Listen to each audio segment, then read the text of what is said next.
ഞാൻ ഓമനിച്ചു വളർത്തിയ എന്റെ മകൾ പോലും ഇന്ന് എനിക്ക് തന്നെയാ, വിളിക്കത്ത് പോലുമില്ല.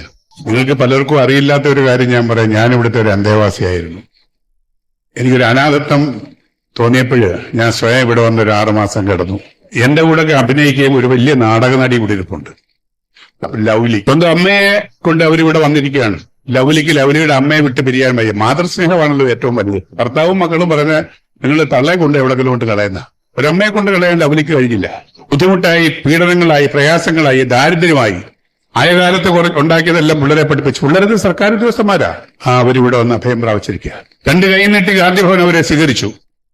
ഇതാണ് അവസ്ഥ, മനുഷ്യന്റെ അവസ്ഥ. ഞാനും എന്റെ ഭാര്യയായാലും എന്റെ മകളുമായിട്ടൊക്കെ ഒരാൾ തിരസ്കരിച്ചു വേണമെന്ന് പറയാം. അവരൊക്കെ എന്നെ ഉപേക്ഷിച്ചു, ഒറ്റപ്പെട്ട് കഴിയുന്ന ഒരു അവസരത്തിലാണ് ഞാൻ ഇവിടെ അഭയം തേടുന്നത്. ഞാൻ ഓമനിച്ചു വളർത്തിയ എന്റെ മകൾ പോലും ഇന്ന് എനിക്ക് തന്നെയാ. ഒരു വലിയ എഞ്ചിനീയറാണ്, മരുമോൻ ഡോക്ടറാണ്. അവർ ആസ്ട്രേലിയ സെറ്റിലായിരിക്കും, ഒന്ന് വിളിക്കത്ത് പോലുമില്ല. അവർക്ക് ഞാൻ വെറുക്കപ്പെട്ടവനാണ്. ഒരു പിടി നമ്മുടെ കയ്യിൽ വേണം. കാര്യം ഏത് സമയത്താണ് എന്ത് സംഭവിക്കുന്ന അറിയില്ല. ഇതൊക്കെ നമുക്കെല്ലാം ഒരു പാഠമാണ്. ആരാലും എല്ലാവരും തിരസ്കരിക്കപ്പെട്ട് അവസാനം ഒരു ഓൾഡ് ഹോമിൽ അന്തേവാസിയായി കഴിയേണ്ടി വരുന്ന ആളുകളുടെ അവസ്ഥ, മക്കളും എല്ലാവരും എന്ത് ചെയ്യാണ്, ഒഴിവാക്കപ്പെടുന്നൊരു സാഹചര്യം. പലപ്പോഴും ഇദ്ദേഹം പറഞ്ഞ ആശയം ഇന്നത്തെ കാലത്ത് വളരെ പ്രധാനപ്പെട്ടതും ഏറ്റവും കൂടുതൽ സംഭവിച്ചുകൊണ്ടിരിക്കുന്നതുമാണ്. അതെ, അതായത് ഇപ്പോൾ ഈ പ്രസവം കഴിഞ്ഞ ശേഷം നിൽക്കാൻ വേണ്ടി ഓരോ ബിൽഡിങ്ങിനെ പൊന്നുണ്ടല്ലോ, അതേപോലെ ഈ ഓൾഡ് ഏജ് ഹോമുകൾ, വൃദ്ധസദനങ്ങൾ പുതിയതായിട്ട് നിർമ്മിക്കപ്പെട്ടുകൊണ്ടിരിക്കുന്ന ഒരു സംസ്കാരത്തിൻ്റെ ഭാഗമായി വരുന്നുണ്ട്. മാത്രമല്ല നല്ല ക്യാഷുള്ള ആളുകൾ, മക്കൾ ലണ്ടനിലാണ്, ജോലിയാണ്, വൈഫും അവിടെ തന്നെയാണ്, ചില ആൾക്കാർ UK വീട്ടിൽ ഉപ്പയും ഉമ്മയും മാത്രമേ ഉള്ളത്. അവരെ നോക്കാൻ ആളില്ല. നല്ല നോക്കാൻ പറ്റുന്ന രീതിയിലുള്ള സംവിധാനങ്ങളിലേക്ക് അവർ കൊണ്ടുപോകണം. നല്ല ക്യാഷ് കൊടുക്കണം മാസത്തിൽ, അത് അവർ തയ്യാറാണ്. ആ ക്യാഷ് കൊടുക്കണമുണ്ട്. വീട്ടിലല്ല, അവരെ കൂടെ ആളില്ല. പക്ഷേ ഒരു ഉപ്പാക്കും ഉമ്മാക്കും, ഒരു മാതാവിനും പിതാവിനും ആവശ്യം മാസത്തിൽ ഒരു എന്തെങ്കിലും സെൻറ്ററിലാക്കിയിട്ട് മാസത്തിൽ വമ്പൻ ക്യാഷ് അവർ ചിലവഴിക്കുന്നുണ്ട് എന്നുള്ളത് അവർക്കൊരു ഫീലിംഗ് അതിൽ കിട്ടൂല എന്നുള്ളതാണ്. ഓക്കെ അല്ലേ? ഞാൻ ഇടങ്ങാറായി പ്രയാസപ്പെട്ട് നോക്കി വളർത്തി കോഴ്സിന് പഠിപ്പിച്ച ആ മകൻ ഞങ്ങൾ രണ്ടാളെയും ഏതോ ഒരു ഗൃഹാതുരത്വം അനുഭവിക്കുന്ന ഒരു സ്ഥലത്ത് കൊണ്ടാണ് ഇട്ടിക്കുകയാണ്. അവർക്ക് ആ ക്യാഷ് കൊണ്ട് യാതൊരു മകൻ്റെ അടുത്തു നിന്നുള്ള യാതൊരു ഫീലിങ്ങും, ഒരു തലോടുക അല്ലെങ്കിൽ ഒരു നോക്കി, ഒരു ശുശ്രൂഷ, അതിനവർക്ക് സമയമില്ല. അങ്ങനത്തെ ഒരു കാലം ഇന്നുണ്ട്. അതെ. വേറൊരു സംബന്ധിച്ചാൽ നമ്മളിപ്പോൾ ഒരുപാട് പണം ഉണ്ടായിക്കഴിഞ്ഞാൽ മാതാപിതാക്കളെ നന്നായിട്ട് നോക്കാം എന്ന് വിചാരിക്കുന്ന ആൾക്കാരാണ്. എന്താ ഇപ്പോൾ അവർക്ക് സൗകര്യങ്ങളാണ് അവർക്ക് വേണ്ടത്, അല്ലേ? സൗകര്യങ്ങളാണ് വേണ്ടത്. അവർക്കിപ്പോൾ നന്നായിട്ട് ഭക്ഷണം കഴിക്കാൻ കഴിയണം, നന്നായിട്ട് ഇതാക്കാൻ കഴിയണം എന്നൊക്കെ പറയുന്ന ആൾക്കാരുണ്ട്. സത്യത്തിൽ അവർക്കാവുന്നല്ല വേണ്ടത്. അവർക്ക് പലപ്പോഴും സാന്നിധ്യമാണ് ഈ കലാവശ്യം. തീർച്ചയായും, അല്ലേ? ഒരു നേരം പട്ടിണി കിടക്കാനും അവർ തയ്യാറായിരിക്കും. കാരണം അവരുടെ ജീവിതത്തിൽ നമുക്ക് വേണ്ടി അവർ ഒരുപാട് പട്ടിണി കിടന്നിട്ടുണ്ടാകും, ഒരുപാട് ആഗ്രഹങ്ങൾ നമുക്ക് വേണ്ടി മാറ്റി വെച്ചിട്ടുണ്ടാകും. പക്ഷേ അവർക്ക് വേണ്ടത് നമ്മുടെ സാന്നിധ്യമായിരിക്കും, നമ്മുടെ സംസാരമായിരിക്കും, നമ്മുടെ പെരുമാറ്റമായിരിക്കും അവർക്ക് വേണ്ടത്. അപ്പോൾ അത് നമുക്ക് കൊടുക്കാൻ കഴിയുക എന്നുള്ളതാണ് ഒരു മകൻ എന്നുള്ള മകൾ എന്നുള്ള നിലയിൽ ഏറ്റവും നമ്മൾ കൊടുക്കേണ്ടുന്ന ഇത്, അല്ലേ? അതെ. പലപ്പോഴും നമ്മൾ കേട്ടിട്ടുണ്ട്, വിദേശത്ത് നല്ല സാലറിയോട് കൂടി ജോലി ചെയ്യുന്ന ആൾ നാട്ടിൽ ഉമ്മ രോഗിയായ അവസ്ഥയിൽ ആയതുകൊണ്ട് മാത്രം വേറെ ആളുകൾ ഇല്ല, ആ ജോലി ഒഴിവാക്കി ഇതിൻ്റെ പുണ്യം മനസ്സിലാക്കി, അതിൻ്റെ പ്രാധാന്യം മനസ്സിലാക്കി നിർത്തി നാട്ടിലേക്ക് വന്ന ആളുകൾ നമ്മൾ കേൾക്കുന്നുണ്ട്. അപ്പോൾ അത്തരം പ്രവർത്തനങ്ങളെയാണ് ശരിക്കും എന്ത് ചെയ്യേണ്ടത്, നമ്മൾ സപ്പോർട്ട് ചെയ്യേണ്ടതും അങ്ങനെയാണ് ചെയ്യേണ്ടതും. ഞാൻ അടുത്ത സമയത്തൊരു ബിസിനസ് റിലേറ്റഡ് ആയിട്ടുള്ളൊരു സംസാരം കേട്ട സമയത്ത് അതിൽ ഇനി ഇവിടെ കേരളത്തിൽ ഇനി തഴച്ചു പൊന്താൻ പോകുന്ന ഒരു മേഖല എന്ന് പറഞ്ഞു കഴിഞ്ഞാൽ ഓൾഡ് ഏജ് ഹോമുകളാണെന്ന് പറയുന്നുണ്ട്. അപ്പോൾ അതിന് കാരണം അതിൽ പറയണത് കേരളത്തിലെ യുവാക്കളൊക്കെ പുറത്തേക്ക് പോയിക്കൊണ്ടിരിക്കുകയാണ്.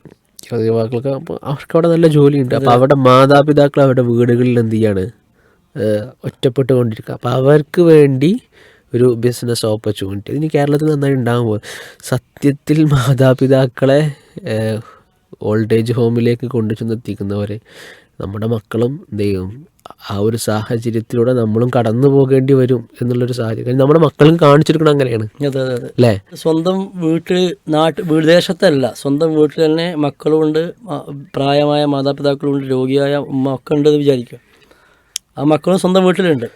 അങ്ങനെ ഉണ്ടാകുമ്പോൾ തന്നെ ആ രോഗിയായ മാതാവിനെ പരിചരിക്കാൻ വേറൊരാൾ ഏർപ്പെടുത്തുമ്പോൾ വരെ അവർക്ക് സ്വന്തം മോൻ്റെ ഒരു തലോടലും ആ മോൻ്റെ ഒരു ശുശ്രൂഷ, അവർ കിടന്ന് മൂത്രമൊഴിക്കും, അതൊക്കെ ശുദ്ധിയാക്കുമ്പോൾ അവർക്ക് ആ ചെറുപ്പത്തിൽ നോക്കിയൊരു തിരിച്ചുള്ളൊരു ശുക്ർ മകനിലൂടെ മാതാവിന് ലഭിക്കുമ്പോൾ ആ സംസാരിക്കാൻ ശേഷിയില്ലാത്ത മാതാവാണെങ്കിലും മാനസികമായിട്ട് വലിയൊരു കുളിരും തണുപ്പും അവിടെ അനുഭവപ്പെടാനുണ്ട് ആ മാതാവിന്. അതാണ് ശരിക്കും റബ്ബ് പറഞ്ഞ പുണ്യവും.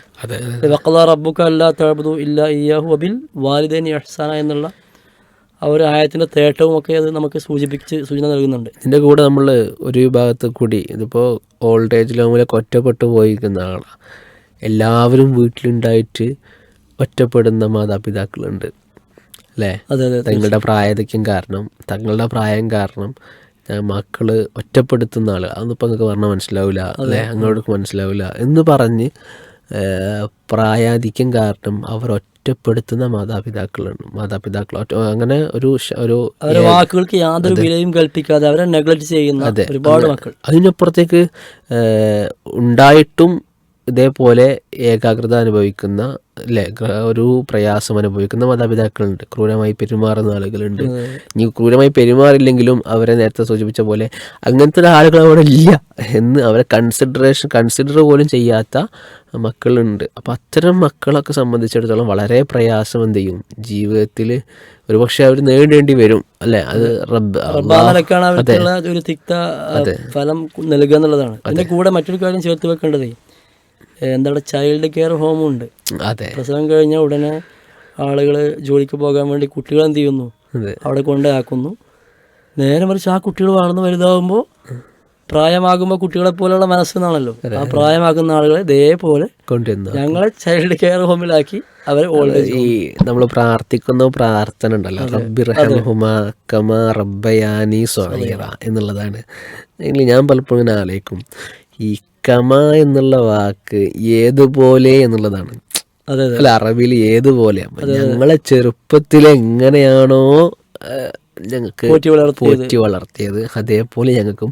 അപ്പോൾ അതിൽ ശ്രദ്ധിക്കാത്ത ആളുകൾ ജീവിതത്തിൽ ഭാവിയിൽ എന്ത് ചെയ്യേണ്ടി വരും, അത് പ്രാർത്ഥന അങ്ങനെയാണ് പഠിച്ചവന് സംവിധാനിച്ചിട്ടുള്ളത്. എങ്ങനെയാണ് ഞങ്ങളെ പോറ്റിയത് അതേപോലെ. അപ്പൊ കമ അതിനൊരു അംശം കൂടുതൽ കിട്ടുന്ന ആ കുട്ടിക്കുണ്ടായ ഒരു ഫീലിംഗ് അതുപോലെ പ്രായമാകുമ്പോൾ ഇവർക്കും ഉണ്ടാവും എന്നുള്ള കമ എന്നുള്ള പ്രയോഗം അല്ലേ.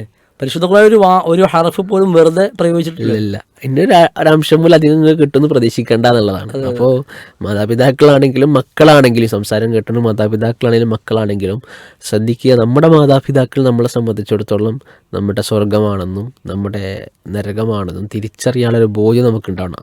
അവരിലൂടെ സ്വർഗത്തിലേക്ക് എത്താൻ നമുക്ക് എന്ത് ചെയ്യണം, സാധിക്കണം. അവരിലുള്ള നരകം വാങ്ങുന്നവരായിക്കൊണ്ട് നമ്മൾ മാറുകയും ചെയ്യരുത്. മാതാപിതാക്കൾ ശ്രദ്ധിക്കേണ്ടത് വളർന്നു വരുന്ന മക്കൾ, ആ മക്കളെ സംബന്ധിച്ചിടത്തോളം മക്കൾ നമ്മുടെ നാളത്തെ പ്രതീക്ഷകളാണ്. അവർക്കൊരുപാട് ഉണ്ടാക്കി കൊടുക്കുക എന്നുള്ളതിനപ്പുറത്തേക്ക് അവരുമായി ചിലവഴിക്കാൻ, അവരുമായിട്ട് നന്മ പഠിപ്പിച്ചു കൊടുക്കാൻ, അവരോട് കാരുണ്യം കാണിക്കാൻ നമുക്ക് സാധിക്കണം. കൊടുത്തതേ തിരിച്ചു കിട്ടുള്ളൂ എന്നുള്ളൊരു ബോധ്യം നമുക്ക് ഉണ്ടാവുക എന്നുള്ളതാണ് ഇന്നത്തെ ചിന്തയിൽ ഈ ഒരു സമയത്ത് ഓർമ്മപ്പെടുത്താനുള്ളത്.